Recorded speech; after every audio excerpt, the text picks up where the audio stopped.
Bonjour à tous. L'emploi frontalier ralentit nettement en Bourgogne-Franche-Comté. Selon une étude publiée par l'INSEE, la hausse du nombre de travailleurs frontaliers n'a atteint que 0,5% en 2025. Les chiffres montrent cependant des évolutions différentes selon les intercommunalités de la région.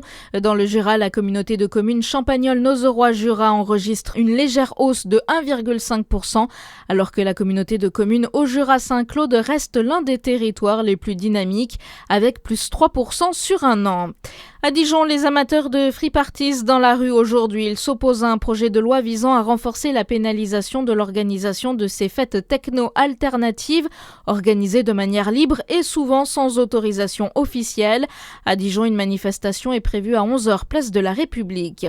Dans votre actualité aussi, les États-Unis sont tout à fait capables de reprendre les hostilités contre l'Iran. Déclaration signée du secrétaire à la défense américain. Donald Trump affirme qu'il ne signera un accord avec Téhéran que si ses lignes rouges sont satisfaites. Sous la pression des accusations de violences sexuelles qui s'accumulent, Patrick Bruel annule tous ses concerts jusqu'en septembre. Annonce de sa société de production qui dit ne pas souhaiter exposer les organisateurs ou le public à un climat de tension.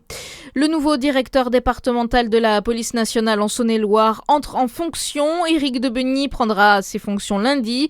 Jusqu'ici, le commissaire a exercé dans plusieurs villes du Rhône, notamment Villefranche et Lyon. Il remplace Thomas Kieffer, arrivé dans le département en décembre 2021. La ville de Besançon recrute des animateurs périscolaires pour la rentrée prochaine. Les personnes recrutées peuvent intervenir sur 1, 2 ou 3 créneaux dans la journée, selon leur disponibilité. La fête du Tour de France fait son retour à Gevrey-Chambertin. Rendez-vous de 10h à 14h, place des Marronniers, pour une matinée festive et conviviale à l'approche du Tour de France Femmes 2026. Au programme course, réparation vélo ou encore animation. Bonne journée sur Fréquence Plus.